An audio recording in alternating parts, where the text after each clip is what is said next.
5 seconds. Start. தலைவர் அவர்களே, சான்றோர்களே, நண்பர்களே, தமிழ்நாடு குடிநீர் மேம்பாட்டு கருத்தரங்கில் கலந்து கொண்டு உரையாற்றும் நல்வாய்ப்பினை அளித்த மாண்புமிகு முதல்வர் அவர்களுக்கு முதற்கண் நன்றி தெரிவித்துக் கொள்கிறேன். இயற்கை சூழல்களாலும் பருவநிலை மாற்றங்களாலும் ஆண்டுக்காண்டு மழை வளம் குறைந்து கொண்டே வருகிறது. இதற்கு நேர் எதிர் விகிதத்தில் மக்கள் தொகை பெருகி கொண்டு இருக்கிறது. அத்தனை மக்களுக்கும் சுத்தமான பாதுகாக்கப்பட்ட குடிநீர் வழங்க வேண்டியது அரசின் அத்தியாவசிய கடமைகளில் ஒன்றாக இருக்கிறது என்பதை நீங்கள் நன்கறிவீர்கள். வானம் பொய்த்ததால் குடிநீர் ஏரிகள் பெரும்பாலும் வறண்ட நிலையிலே உள்ளன. அதனால் நாம் நிலத்தடி நீரை பயன்படுத்த வேண்டியிருக்கிறது. நிலத்தடி நீர் கிடைக்காத இடங்களில் அல்லது கிடைக்கின்ற நீர் குடிக்க முடியாதபடி இருக்கின்ற இடங்களில் மாற்று ஏற்பாடாக ஆற்றுப்படுகைகளில் ஆழ்துளை கிணறுகள் அமைத்து நீரை எடுத்து விநியோகம் செய்ய வேண்டியிருக்கின்றது. சமீப காலங்களில் ஆற்றங்கரை ஓரங்களில் பல்வேறு வகையான தொழிற்சாலைகள் அமைக்கப்பட்டு அவற்றிலிருந்து வெளியேறும் கழிவு நீரால் ஆற்றுப்படுகை நீரும் பயன்படுத்த முடியாத நிலையை எட்டி வருகிறது என்பதை உங்கள் சிந்தனைக்கு கொண்டு வர விரும்புகிறேன். வீடுகளிலிருந்து வெளிவரும் கழிவு நீர் ஆங்காங்கே தேங்கி நின்று நிலத்தில் ஊறி நிலத்தடி நீர் பாழாவதை தடுக்கும் பொருட்டு கழிவு நீர் கால்வாய்கள் அமைக்கப்படுகின்றன.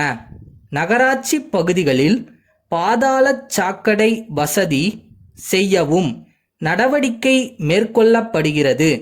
இப்பணிக்கு ஏற்படும் செலவில் 70 விழுக்காடு தொகையை மத்திய அரசு ஏற்றுக்கொள்கிறது.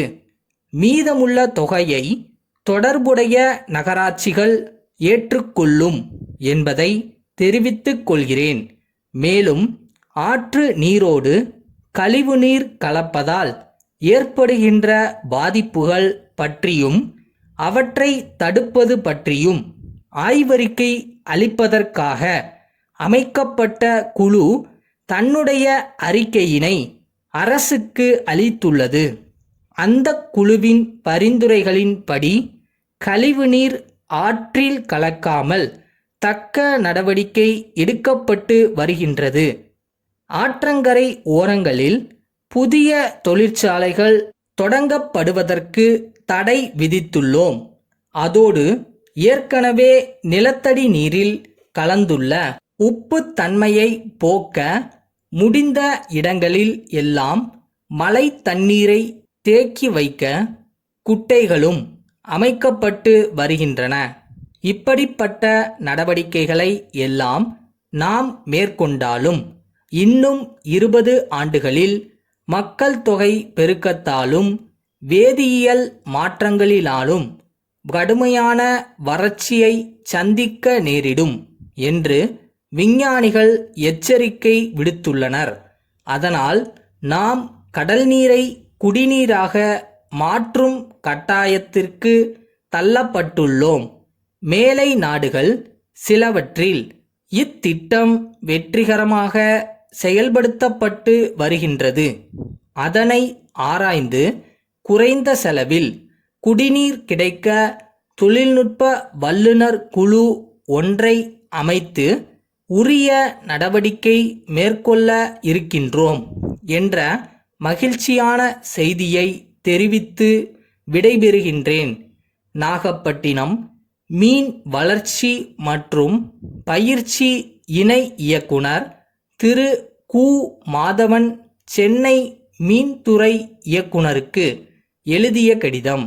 ஐயா, நாகப்பட்டினம் மண்டலத்தில் உதவி இயக்குனர்களாக பணியாற்றி வரும் இருவரின் பதவிக்காலம் வரும் செப்டம்பர் திங்களில் பணி மூப்பின் காரணமாக முடிவடைகிறது. ஏற்கனவே 2 உதவி இயக்குனர் பணியிடங்கள் காலியாக உள்ளன. இந்நிலையில் அரசின் புதிய திட்டங்களை செயல்படுத்தவும் மீனவர்கள் பயனடையவும் துரித நடவடிக்கை எடுக்க வேண்டியிருக்கிறது என்பதை தங்களின் மேலான கவனத்திற்கு கொண்டு வர விரும்புகிறேன். அரசின் புதிய திட்டங்களை செயல்படுத்தும் போது அவ்வப்போது குறுக்கிடுகிற நடைமுறை சிக்கல்களை தீர்த்து வைக்க அனுபவம் மிக்க அலுவலர்களின் வழிகாட்டுதல்கள் பேருதவியாக அமையும். நாட்டுப்படகு, விசைப்படகு மீனவர்கள் இடையே ஏற்படுகின்ற சண்டை சச்சரவுகளை தீர்த்து வைப்பதே பெரும் பிரச்சனையாக இருக்கிறது. மேலும் இறால், நண்டு போன்றவற்றின் ஏற்றுமதிக்கு புதிய வசதி வாய்ப்புகள் உருவாகி இருக்கின்றன. அவற்றை நல்ல முறையில் பயன்படுத்திக் கொள்ள வேண்டும். ஆகவே காலி இடங்களை நிரப்ப நடவடிக்கை எடுக்க வேண்டுகிறேன். தங்கள் நம்பிக்கையுள்ள